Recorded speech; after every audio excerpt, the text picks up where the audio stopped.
Vamos falar então dos pré-candidatos. Vamos começar com Caiado. Por que o povo não deve escolher ele como próximo presidente?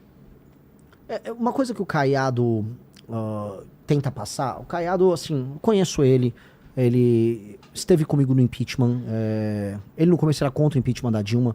Primeira reunião que ele teve depois da primeira manifestação, ele falou, tem um nome a zelar, não cai impeachment, não é sério. Depois, passou umas semanas, ele ficou a favor do impeachment.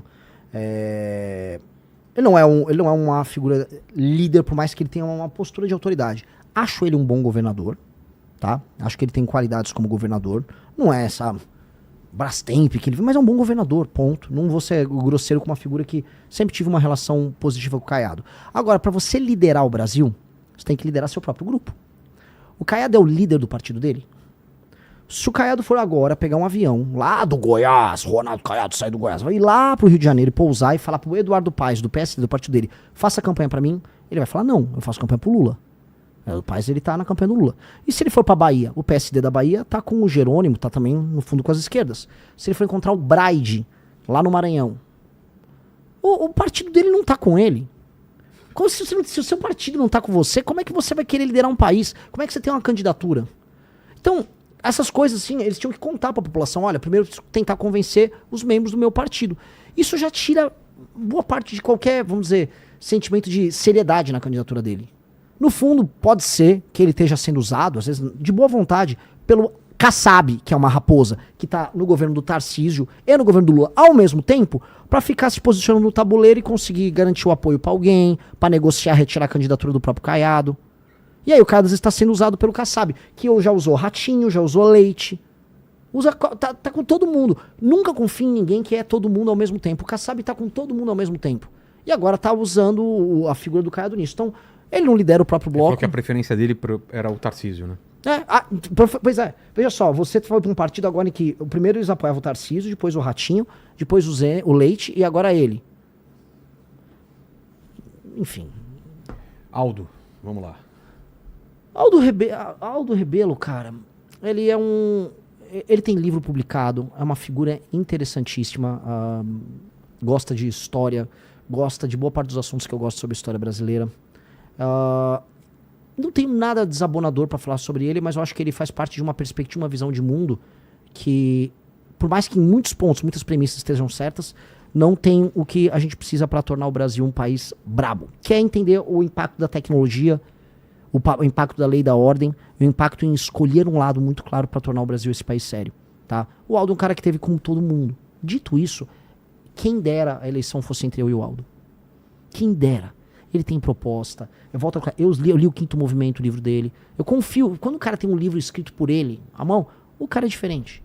Então, meu projeto é melhor, meu grupo é maior. Eu tenho um partido que eu criei com as pessoas ao redor. Sou, portanto, um líder apto a isso. O Aldo tá num partido pequeno que estava negociando agora a saída dele, que é o Democracia Cristã. Então, sou um líder mais apto. Dito isso, gosto do Aldo. Não nego.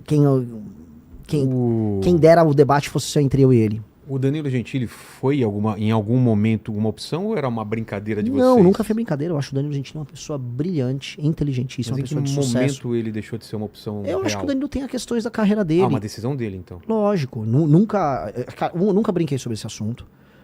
Poxa, eu volto a colocar a ideia de montar um partido político. É um negócio... Envolve o trabalho de milhares de pessoas ao redor do Brasil. São quase 1 milhão de assinatura coletada. É um trabalho muito colossal. Então nunca brinquei sobre coisas que envolvam esse trabalho. É o trabalho da minha vida. Então eu acho o Danilo de verdade um cara sensacional. Ele é um exemplo de homem público na vida pessoal, na vida profissional e nas posições políticas que ele adota. O Danilo, e isso eu avalio para todo mundo, o Danilo topa perder pelo aquilo que acredita. Avalie um homem público pelo que ele perde e não pelo que ele ganha no que ele fala. O Danilo Gentili várias vezes correu o risco de perder a posição dele no SBT, várias vezes sofreu pressões do governo A, B ou C, tentaram cancelar a carreira dele várias vezes, ele nunca moveu o pé das posições dele. Se ele topasse, era ele de presidente? Eu já tinha anunciado ele há muito tempo, pô, vem Danilo, vem Danilo, vem Danilo. Mas você iria de vice ou não ia ficar nos bastidores? Eu nunca quis ser vice, eu nunca quis ser candidato a deputado. Eu acho que para as pessoas que estão ao nosso redor, veja, eu sempre fui uma grande liderança do MBL. A cara do IBL. Mas eu tinha que me provar. O que eu me provei como líder? A montagem do partido. As pessoas falam, o Renan é especial, o Renan tem uma capacidade de executar especial depois da montagem da operação da Valete e da montagem do partido. Aí os próprios membros falam, pô, é o Renan.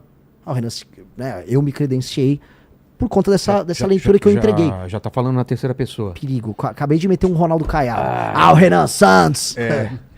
Vamos lá, é o Augusto Cury, próximo? Vamos lá. Ele, inclusive, lançou a pré-candidatura aqui no programa. A gente tomou um susto, né? Chamou ele como convidado e no meio do programa ele falou, sou pré-candidato. Soltou essa bomba na nossa mão. Soltou a bomba aqui. Eu conheço muito pouco do Augusto Cury. É um autor best-seller? Muito pouco, cara. Assim...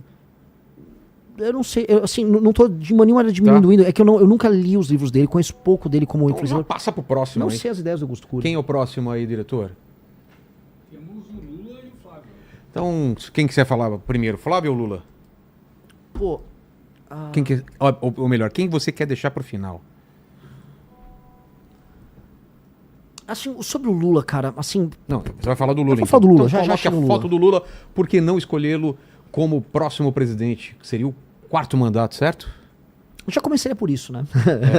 Mas, veja, você quantos anos, Vilela? Eu, 55, faço 56. Tenho 42. Então, toda a nossa vida Tira essa produtiva... notificação aí, que rapaz. isso? Deixa eu desligar. Toda a nossa vida procurando onde era isso aí. Mal aí, ó. Tem até tirado aqui, ó. Hã? Ah, esqueceu do Zema, diretor. Tá bom, ele é o próximo. Foi Lula, Zema e Flávio, pronto. Toda a nossa vida produtiva foi marcada por governos do Lula. A gente se tornou mais produtivo, a gente investiu nas nossas carreiras, a gente tomou as decisões como homens maiores de idade em um país governado basicamente por ele ou pela sucessora dele, pela Dilma. Eles venceram praticamente tudo de 2002 pra cá.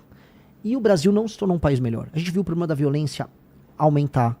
A gente viu o Brasil entrar num voo de galinha e cair. A gente viu os maiores escândalos de corrupção da nossa história se sucederem. A gente viu a gente se alinhar a um bloco internacional de nações que cometem os crimes dos mais diversos.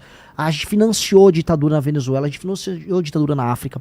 A gente viu o início de discussões no Brasil sobre ódios interregionais. A gente viu o PT dividir o Brasil. A divisão que a gente tem no Brasil, falando, é o direito civil. Mentira, quem dividiu como política foi o PT. Foi a estratégia que o João Santana adotou com o Lula, após o Lula ter o Bolsa Família, que aí ele ficou realmente hegemônico no Nordeste. O Lula ganhou em 2002 com um voto bem distribuído por toda a nação. Tinha voto no Sul, daí ele ganhou em São Paulo em 2002. Entendeu? Então, o PT, naquela época, fez essa escolha, ele dividiu o Brasil em dois. Então, o Lula fez tudo isso. O Brasil não se tornou um país grande. O Brasil se tornou um país que ganhou o apelido de anão diplomático. O Brasil perdeu todas as grandes oportunidades de se tornar uma das grandes nações da história. Se o Brasil tivesse feito as reformas de competitividade que a gente está falando em fazer, que eu comentei hoje num programa, durante o governo Lula nos anos 2000, o Brasil teria estourado, deslanchado. Se previdência, reforma administrativa, se reforma trabalhista, se, vamos dizer, o cuidado com a questão fiscal permitindo que os juros ficassem baixos, tudo isso acontecesse naquela época, o Brasil tinha infraestrutura, empresas se instalavam aqui, tinha complexidade, o mundo era outro. Não foi isso que aconteceu. O Lula vendeu a janta para pagar o almoço, ou seja, ele vendeu o nosso futuro para ele poder comprar os carguinhos dele, ganhar as eleições dele e a sucessora dele, a Dilma. Portanto, o Lula é o grande câncer da nossa geração. O Lula tem que deixar de existir do ponto de vista político. A memória política do Lula tem que ser esquecida. O Lula foi o grande desperdício geracional nosso. E o Lula também representa uma geração, os sonhos da geração dos anos 60, 70 no Brasil, meio de esquerda e tal, que não larga o nosso pé. Não larga, parece que a gente tem que viver o tempo todo o sonho daquela pessoa que assistiu o filme Ainda Estou Aqui, as brigas da ditadura militar, aquelas categorias de pensamento idiotas. O Lula tem que sumir, vai dar pombo pro milho, Lula. Vai cuidar da Janja. Já deu, o governo dele cansou. Ele mesmo tá cansado. Todo mundo percebe que o Lula já não consegue raciocinar direito. Ele tá cansado, ele tá sem energia. Esse homem sem energia, deprimido, cansado, que já não sabe qual é o projeto dele do Brasil, tanto que qual é a proposta dele? Pé de meia, vou te dar uma graninha pra você ir pra aula. Ir pra aula é obrigação. Vou te dar um botijão de gás. Vou te dar energia elétrica. É isso o projeto de Brasil do PT? Então o cara começa, né? A esperança, né? 2002, Lula ganhou. A esperança do operário que não sei o quê. Acelera a fita, chegamos em 2026, eu vou te dar um botijão de gás. Calma, que país é esse? Que país desgraçado ele entrega que as pessoas estão comemorando que ele agora vai distribuir botijão de gás. Então, pô, é um projeto falido. O Lula tem que ser... Eu podia falar da corrupção do Lula, podia falar de tudo. Eu vou falar só de uma coisa. O projeto dele é essencialmente falido. E ele entregou uma geração inteira destruída. Não à toa que ele pegou um Brasil que hoje boa parte das pessoas vivem de assistencialismo. Ele pegou um país que ainda recebia um restinho de imigrante. Hoje o país exporta pessoas pro resto do mundo. Um país em que as facções criminosas ficaram poderosas. O Lula acabou com a nossa geração. É isso. A nossa geração no Brasil é uma geração que será para sempre marcada por ter sido a geração que foi destruída pelo Lula.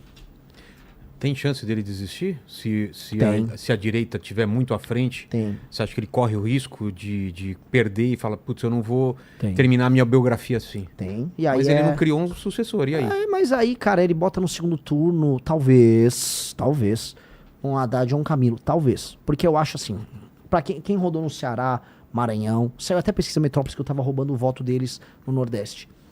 Essa é a matéria do Metrópolis, desculpa. Os filhos do eleitor do Lula no Nordeste não gostam do Lula. Os filhos do eleitor do Lula no Nordeste querem uma vida que vá além do vou receber uma bolsa, e o prefeito da cidade vai fazer um negocinho aqui e o Lula gosta da gente. As pessoas querem mais do que isso. E o Lula não tá entregando um horizonte disso. O que o Lula tá visando pra essa pessoa mais pobre, vamos supor, um rapaz que é entregador em Sobral, lá no Ceará. O Lula tá avisando, eu vou te dar um botijão. Mas eu não quero botijão, eu quero uma vida. Eu quero uma vida legal, eu quero comprar coisa, eu quero montar meu negócio. Não, eu vou te dar um botijão e ainda vou cobrar um imposto de você. Esse cara já não quer mais Lula. Vamos para o Zema, então. Por que não escolher o Zema como próximo presidente? Como eu te disse, é muito parecido com o Caiado no sentido de que ele não tem nenhum partido que de fato endossa ele. A maior parte dos candidatos a deputado do Novo ficam divulgando o Flávio. Você acha que corre o risco dele ser o vice do Flávio? É o que ele ficou tentando. Quem quer ser... Cara, quem quer ser presidente tem que pegar uma baita de uma bucha. Uma bucha gigantesca. Quero ser vice do Flávio. Pô, assim, lidere teu time, seja o líder inspirador que vai pegar então o Partido Novo e pegue todos os seus pré-candidatos ao governo e faça endossar publicamente. E começa a entender que assim, você não é a alternativa 2 ao Flávio. Todos nós, eu, Zema, Caiado, teremos que arrancar a voto do Flávio, que são as pessoas que são conservadoras, que foram enganadas por anos pela família Bolsonaro. E aí ele fica falando em ser vice? Vice? Por que adianta denunciar o STF se o cara que faz o acordo com o STF pra beneficiar o Banco Master, que é o Flávio, é tratado por ele como um cara normal? Não dá, cara. Não dá. Isso não dá. E assim, agora tirando isso, pelo menos ele é um cara que teve coragem lá de falar dos caras do STF. Isso conta. Isso conta. Gostaria de... Já falei o Zema, Caiado, já falei em outras entrevistas. Poderia compor um grupo com a gente lá numa gestão minha? Entendi. De forma clara. Por mais que eu não concorde com a postura... E acho que quando eu tive com o MBL sozinho apontando os erros do governo Bolsonaro, eles não tiveram coragem de apontar. Não tiveram. Pô, quando o Bolsonaro destruiu a Lava Jato e permitiu que o Lula fosse solto, a gente apanhou sozinho. Por mais que tudo isso, não acho que é uma pessoa do mal. Mesmo, de maneira alguma. E finalizando, Flávio Bolsonaro. Por que não escolhê-lo? Eu já falei pra muita gente. O Lula, se a gente fosse fazer uma leitura, quase bíblica da coisa. O Lula é o nosso capeta e o Flávio é o nosso Judas. O Flávio é o nosso Judas, o Lula é o nosso capeta. Assim mesmo? Capeta e Judas? Se você fizer uma leitura muito simples. Mas o Lula é o nosso inimigo natural. É o você cara que não é Jesus, não, né? Graças a Deus, não. Nem posso. Pelo amor de Deus. Eu sou apenas um homem olhando ali, né, a traição da causa e o inimigo direto. Tentando e se organizando para não ser refém do traidor. O Flávio é, por excelência, o traidor. O Flávio é um cara que, enquanto eu tava lutando pelo impeachment da Dilma Rousseff, ele tava ganhando dinheiro lá com a Copenhagen, né? Ele tava fazendo as coisas que ele fazia no gabinete dele, que a gente sabe que é, porque ele mandou parar a operação. Primeiro, ele anulou as provas do COAF, obtendo uma decisão com o Dias Toffoli.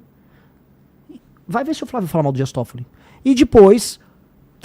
praticamente obtendo um foro especial para cuidar do caso dele, que era um caso que envolvia alergia, ou seja, se livrando com a ajuda do STF, com uma decisão do Gilmar Mendes. Vai ver se ele fala mal do Gilmar Mendes.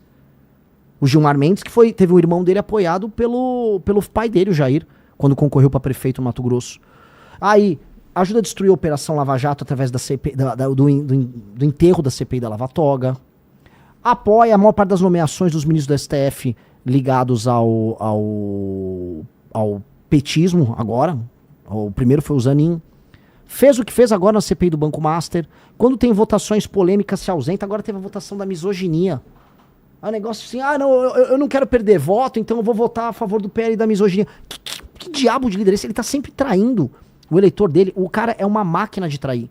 Só que eu acho, vou ser sincero, Vilela, eu acho que ele nem percebe. Eu acho que o Flávio trai e ele nem percebe. Porque eu acho que o Flávio é muito burro. Eu acho que o Flávio é muito burro. Por que você acha que ele foi escolhido? Ele não era a primeira Porque opção. ele é filho, né? Porque ele tem a marca. Não o Tarcísio e a Michele? Não, pera, o Tarcísio não é da família Bolsonaro. Sim. Aí eles não iriam Cara, abrir fora da Fazia família. sentido Pra eles? pra família? Ah, eu vou botar um cara que não é da família, aí esse cara leva o meu voto e me deixa aqui de escanteio. A família Bolsonaro, é o Jair Renan, que não é... E o Carluxo, que não são pessoas bem do ponto de vista... Que não estão bem do ponto de vista cognitivo. Eu não vou ficar falando tantos caras. O Eduardo tá lá nos Estados Unidos, querendo ser um líder mundial de nada, lá comemorando que tarifou o próprio país. Aí o Flávio tava aqui. Eles não construíram um partido, eles não construíram um bloco político coeso, eles não construíram nada. Pô, a gente montou um partido, eles não. E aí, então, quando você não monta nada, se depende só do teu nome, da sua intenção eleitoral, que é o nome do Jair Bolsonaro, que tem um recall grande. Então o Flávio falou, eu vou dar isso pro Tarcísio? Não, vamos ficar pra família. E honestamente, é uma das poucas decisões racionais que eles tiveram ali. Porque senão ele ia ser comido, ele ia ter a base política dele comida pelos outros. Só que ele não foi aceito como líder. O Nicolas tá em rebelião contra ele, a Michele Bolsonaro também. Ela falou alguma coisa? Eles vivem brigando nos bastidores, mas brigando, tem inúmeras matérias. O clima entre eles é tenso, houve brigas no Ceará. Aí eles vão colocando assim, o Carluxo vai concorrer a senador por Santa Catarina. Aí os bolsonaristas de Santa Catarina não concordam, eu tava lá, ninguém tava curtindo essa ideia do Carluxo sair em Santa Catarina. Até porque se o Carluxo quisesse ajudar o pai, ele ia concorrer em outro estado, onde ele poderia tirar um senador de esquerda, um senador do centrão e entrar ele. Não no lugar em que eleger 2 senadores pró-Bolsonaro. Então não tinha sentido. Então é uma lógica de traição, de usar as pessoas, de pouca inteligência. E aí eu falo, eu quero ser de um país que vai ser uma das 5 maiores nações do mundo. Que não apenas, assim, não vai se contentar em não ser o Lula. Que é o que o Flávio não fala. Falou, nós vamos tirar o PT daí. Tá bom, mas o que isso quer dizer? Tirar o PT é importante, mas o que nós seremos? Ele não tem plano nenhum. Ele vai publicamente falar, não tenho plano nenhum. Te trai o tempo todo, te traiu semana passada pela destruição da CPI do Banco Master. E aí não confia que ele tem um plano? Nem ele tem um plano. Ele avisou, eu não tenho um plano. Ele avisou em todos os lugares, não vou falar nenhuma proposta. Pô, um cara que nem tem coragem de falar que tem a proposta, não pode ser pré-candidato. Não pode, cara. Isso é uma não candidatura. Por isso que ele dança. Ele fica lá dançando. Igual um mongolão. Tô dançando, vai no evento e fica dançando lá. Fala alguma coisa, meu irmão. Fala uma proposta. Para de dançar. Se você gostou do vídeo, não se esqueça de deixar o like e se inscrever no canal. Me ajude a bater a meta de 1000 inscritos.